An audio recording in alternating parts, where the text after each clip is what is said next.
ಆತ್ಮೀಯರೇ ನಮಸ್ಕಾರ, ಹೇಗಿದ್ದೀರಿ? ನೋಡಿ, ಇವತ್ತು ಬಹಳ ಮೇಜರ್ ಡೆವಲಪ್ಮೆಂಟ್ ಆಗ್ತಾ ಇದೆ. ಮುಖ್ಯಮಂತ್ರಿ ಸಿದ್ದರಾಮಯ್ಯನವರು ಹಿರಿಯ ಸಚಿವರು ಹಾಗೂ ಅತ್ಯಾಪ್ತ ನಾಯಕರ ಜೊತೆ ಒಂದು ಸಭೆಯನ್ನು ನಡೆಸ್ತಾ ಇದ್ದಾರೆ. ಅಲ್ಲಿ ಕೆಲವು ಮೆಸೇಜ್ಗಳನ್ನ ಕೊಟ್ಟಿದ್ದಾರೆ. ಅವರು ಬಹಳ ಖಡಕ್ ಮೆಸೇಜ್. ಅದು ಹೇಳ್ತೀನಲ್ಲ, ಇದು ಇವತ್ತೇನು ಮೆಸೇಜ್ ಕೊಟ್ಟಿದ್ದಾರಲ್ಲ, ಮುಂದೆ ಏನಾಗುತ್ತೆ ಅನ್ನೋದನ್ನು ತೀರ್ಮಾನ ಮಾಡುವಂತಹ ಸಂದೇಶವನ್ನು ತಮ್ಮ ಆಪ್ತರಿಗೆ, ಹಿರಿಯ ಸಚಿವರು ಎಲ್ರಿಗೂ ಕೂಡ ಕೊಟ್ಟಿದ್ದಾರೆ. ತಮ್ಮ ಮನೆಗೆ ಕರೆಸ್ಕೊಂಡು ಕೊಟ್ಟಿದ್ದಾರೆ. ಹೈಕಮಾಂಡ್ ಏನು ಮಾಡಬಹುದು, ಡಿ ಕೆ ಶಿವಕುಮಾರ್ ಏನು ಮಾಡ್ಬೋದು, ನಾವು ಏನು ಮಾಡಬೇಕು, what next, road map complete ಒಂದು ಬ್ಲೂ ಪ್ರಿಂಟ್ನೇ ಎದುರುಗಡೆ ಇಟ್ಬಿಟ್ಟಿದ್ದಾರೆ ಇವತ್ತು ಸಿದ್ದರಾಮಯ್ಯನವರು.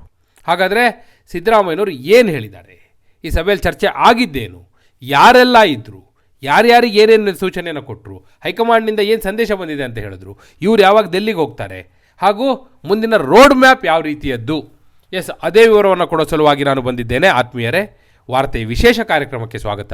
ನಾನು ವೀರೇಂದ್ರ ಉಪ್ಪುಂದ. ನೋಡಿ, ಇವತ್ತು ಬೆಳಬೆಳಗ್ಗೆ ಮುಖ್ಯಮಂತ್ರಿ ಸಿದ್ದರಾಮಯ್ಯನವರು ತಮ್ಮ ಅಧಿಕೃತ ಸರ್ಕಾರಿ ನಿವಾಸ ಕಾವೇರಿಯಲ್ಲಿ ಒಂದು ಸಭೆಯನ್ನು ನಡೆಸಿದ್ದಾರೆ. ಯಾರ ಜೊತೆ?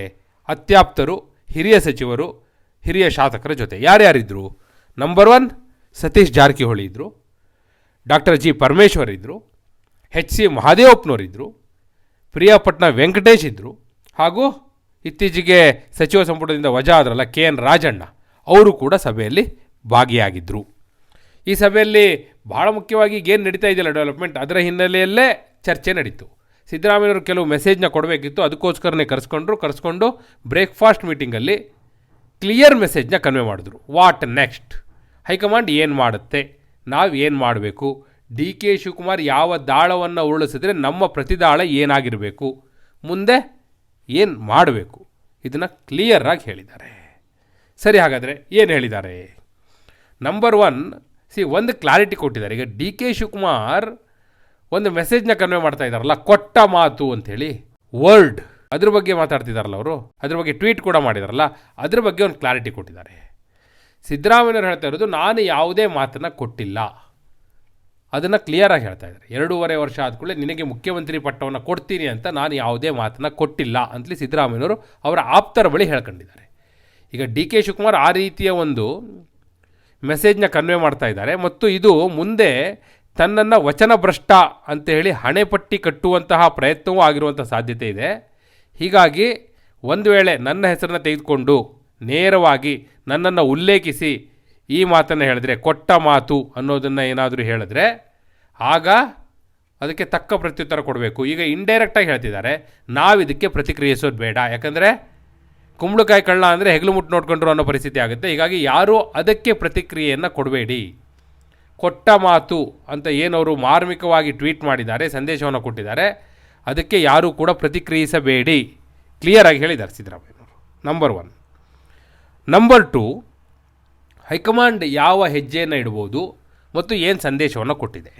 ಸಿದ್ದರಾಮಯ್ಯನವರು ಹೇಳಿದರೆ, ಹೈಕಮಾಂಡ್ನಿಂದ ನನಗೆ ಬುಲಾವ್ ಬಂದಿದೆ, ಹೈಕಮಾಂಡ್ ದೆಹಲಿಗೆ ಬರುವಂತೆ ಕರೆಯನ್ನು ಕೊಟ್ಟಿದೆ, ಇದೇ ಬೆಳವಣಿಗೆಗಳ ಬಗ್ಗೆ ಚರ್ಚೆಯನ್ನು ನಡೆಸಬೇಕು, ಡಿ ಕೆ ಶಿವಕುಮಾರ್ ಅವ್ರಿಗೂ ಕೂಡ ಕರೆಯನ್ನು ಕೊಟ್ಟಿದ್ದೇವೆ, AICC ಅಧ್ಯಕ್ಷ ಮಲ್ಲಿಕಾರ್ಜುನ ಖರ್ಗೆ ಅವರು ಕೂಡ ಬರ್ತಾ ಇದ್ದಾರೆ, ನೀವು ಕೂಡ ದೆಹಲಿಗೆ ಬನ್ನಿ, ಬಹುತೇಕ ನಾಳೆ ಅಥವಾ ನಾಡಿದ್ದು, ನಾಳೆನೇ ದೆಹಲಿಗೆ ಹೋಗುವಂಥ ಸಾಧ್ಯತೆ ಇದೆ ಅನ್ನುವಂಥ ಮಾಹಿತಿಗಳು ಇದೆ. ಸೊ ಅದನ್ನು ಕೂಡ ಆಪ್ತರಿಗೆ ಹೇಳಿದ್ದಾರೆ, ನಾನು ದೆಹಲಿಗೆ ಹೋಗ್ತಾ ಇದ್ದೀನಿ, ಅಲ್ಲಿ ಹೈಕಮಾಂಡ್ನ ನಿಲುವೇನು ಅಂತ ತಿಳ್ಕೊತೀನಿ, ಅದಾದ ನಂತರ ನಾವು ಮುಂದಿನ ತೀರ್ಮಾನವನ್ನು ಮಾಡೋಣ ಅನ್ನೋದನ್ನು ಕೂಡ ಕ್ಲಿಯರಾಗಿ ಹೇಳಿದ್ದಾರೆ.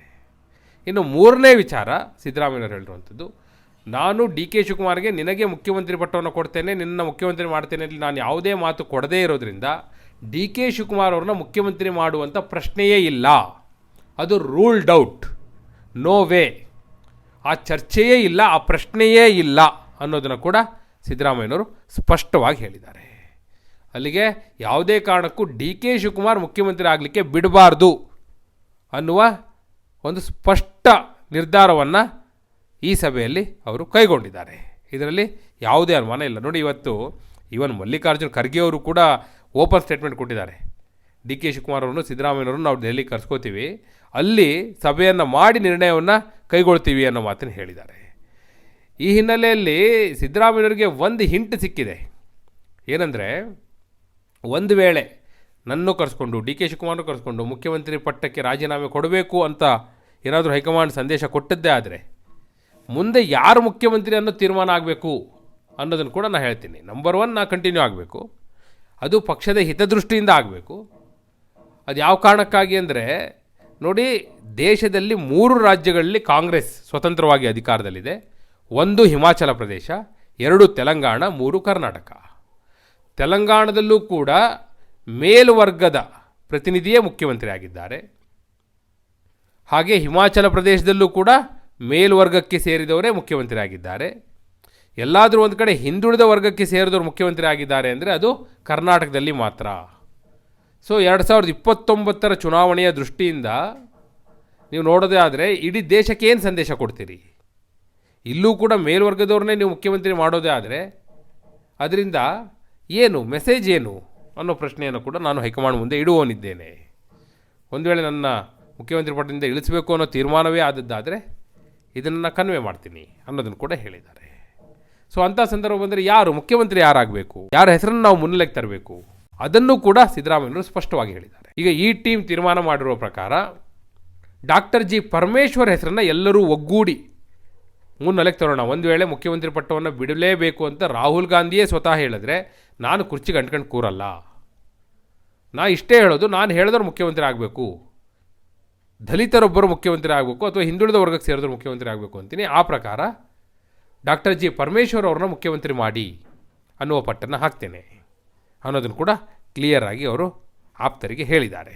ಸಿದ್ದರಾಮಯ್ಯನವರು ಈ ಹಿಂದೆಯೂ ಕೂಡ ಈ ನಿಲುವನ್ನು ಹೊಂದಿದ್ರು, ಅದು ಎಲ್ರಿಗೂ ಕೂಡ ಗೊತ್ತಿತ್ತು. ಡಾಕ್ಟರ್ ಜಿ ಪರಮೇಶ್ವರ್ ಅವ್ರನ್ನ ಅವರು ಹೈಕಮಾಂಡ್ನಿಗೆ ಕನ್ವಿನ್ಸ್ ಮಾಡಿ ಹೋಮ್ ಮಿನಿಸ್ಟರ್ ಮಾಡಿದ ಉದ್ದೇಶವೇ ಅದಿತ್ತು. ಮತ್ತು ಇತ್ತೀಚೆಗೆ ಯತೀಂದ್ರ ಒಂದು ಸಂದೇಶವನ್ನು ಕೊಟ್ಟಿದ್ರು, ಏನಂತ, ಸತೀಶ್ ಜಾರಕಿಹೊಳಿ ಅವರು ಸಿದ್ದರಾಮಯ್ಯನವರ ಉತ್ತರಾಧಿಕಾರಿ ಅಂಥೇಳಿ. ST ಮಾಡಬೇಕು, ST ಅಂದರೆ ಬುಡಕಟ್ಟು ಜನಾಂಗಕ್ಕೆ, ಶೆಡ್ಯೂಲ್ಡ್ ಟ್ರೈಬ್ ಸಮುದಾಯಕ್ಕೆ ಸೇರಿದವ್ರನ್ನ ಮುಖ್ಯಮಂತ್ರಿ ಮಾಡಬೇಕು ಅನ್ನೋದಾದರೆ ಸತೀಶ್ ಜಾರಕಿಹೊಳಿ ಹೆಸರನ್ನು ಮುನ್ನೆಲೆಗೆ ತರೋದು, ಈ ರೀತಿಯ ಚರ್ಚೆಯನ್ನು ಮಾಡಿದ್ದಾರೆ. ಬಹುತೇಕ ಪರಮೇಶ್ವರ್ ಅವರೇ ಆಗ್ತಾರೆ. ಇದೊಂದು ಮೆಸೇಜ್ನ ಕನ್ವೆ ಮಾಡುವ ಉದ್ದೇಶದಿಂದ ಮಾಡಿದ್ದಾರೆ. ಅಂದರೆ ಅಹಿಂದ ಮೆಸೇಜ್ನ ಹಿನ್ನೆಲೆಯಲ್ಲಿ ಸತೀಶ್ ಜಾರಕಿಹೊಳಿ ಹೆಸರನ್ನು ಯತೀಂದ್ರ ಆಗ ಹೇಳಿದರು, ಉತ್ತರಾಧಿಕಾರಿ ಅನ್ನುವ ಅರ್ಥದಲ್ಲಿ ಹೇಳಿದರು. ಏನಲ್ಲೀಗ ಆಪ್ತರಿಗೆಲ್ಲ ಕ್ಲಿಯರ್ ಮೆಸೇಜ್ ಕೊಟ್ಟಿದ್ದಾರೆ. ಹೈಕಮಾಂಡ್ ಏನು ನಿಲುವು ತೆಗೆದುಕೊಳ್ಳುತ್ತೆ ನೋಡೋಣ. ಒಂದು ವೇಳೆ ನಾನು ಮುಖ್ಯಮಂತ್ರಿ ಪಟ್ಟದಿಂದ ಕೆಳಗೆ ಇಳಿಲೇಬೇಕು ಅನ್ನುವ ಸಂದೇಶವನ್ನು ಕೊಟ್ಟದ್ದೇ ಆದರೆ ಆಗ DK ಶಿವಕುಮಾರ್ ಆಗಲಿ ಅಥವಾ DK ಶಿವಕುಮಾರ್ ಹೇಳಿದವರಾಗಲಿ, ಅಂದರೆ ಮಲ್ಲಿಕಾರ್ಜುನ್ ಖರ್ಗೆ ಈ ರೀತಿಯ ಹೆಸರನ್ನು ಮುನ್ನೆಲೆಗೆ ತಂದದ್ದೇ ಆದರೆ ನಾವೆಲ್ಲರೂ ಕೂಡ ಒಗ್ಗೂಡಿ ಪರಮೇಶ್ವರ್ ಅವರ ಹೆಸರನ್ನು ಮುನ್ನೆಲೆಗೆ ತರೋಣ, ಪರಮೇಶ್ವರ್ ಅವರು ಮುಖ್ಯಮಂತ್ರಿ ಆಗಲಿ ಅನ್ನುವ ನಿಲುವಿಗೆ ಸಿದ್ದರಾಮಯ್ಯನವರು ಬಂದಿದ್ದಾರೆ ಅನ್ನೋದು ಈ ಸಭೆಯಲ್ಲಿ ಸ್ಪಷ್ಟವಾಗಿ ಸಂದೇಶವನ್ನು ನೀಡಿದ್ದಾರೆ ಅನ್ನೋದು. ಬಹುಶಃ ಈ ಮೆಸೇಜ್ ಇದೆಯಲ್ಲ, ಮುಂದೆ ಹೈಕಮಾಂಡ್ಗೂ ಕೂಡ ಬಹಳ ದೊಡ್ಡ ಇಕ್ಕಟ್ಟಿನ ಪರಿಸ್ಥಿತಿಯನ್ನು ತರುವಂಥ ಸಾಧ್ಯತೆ ಇದೆ. ಯಾಕಂದರೆ DK ಶಿವಕುಮಾರ್ ಪರಮೇಶ್ವರ್ ಹೆಸರನ್ನು ಅಷ್ಟು ಸುಲಭವಾಗಿ ಒಪ್ಪಲಿಕ್ಕಿಲ್ಲ, ಸತೀಶ್ ಜಾರಕಿಹೊಳಿ ಹೆಸರನ್ನಂತೂ ಒಪ್ಪೋದೇ ಇಲ್ಲ.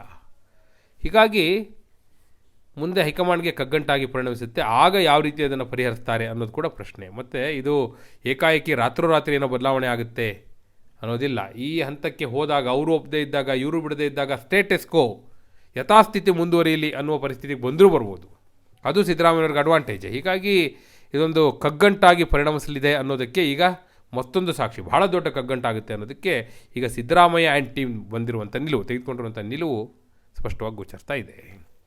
ಸಿದ್ದರಾಮಯ್ಯನವರು ಅಂದುಕೊಂಡ ಹಾಗೆ ಅವರ ಆಪ್ತರು ಪರಮೇಶ್ವರ್ ಅವರು ಮತ್ತೊಬ್ಬರು CM ಆಗ್ಬೋದಾ, ಅಥವಾ DK ಶಿವಕುಮಾರ್ಗೆ ಮುಖ್ಯಮಂತ್ರಿ ಪಟ್ಟ ಹೋಗ್ಬೋದಾ, ಅಥವಾ ಮಲ್ಲಿಕಾರ್ಜುನ್ ಖರ್ಗೆ ಅವರಿಗೆ ಅವಕಾಶ ಸಿಗ್ಬೋದಾ, ಯಾರಾಗಬಹುದು ಮುಖ್ಯಮಂತ್ರಿ, ಅಥವಾ ಸಿದ್ದರಾಮಯ್ಯನವರೇ ಮುಂದುವರಿಬೋದಾ? ನಿಮ್ಮ ಅಭಿಪ್ರಾಯವನ್ನು ಕಮೆಂಟ್ ಮೂಲಕ ತಿಳಿಸಿ.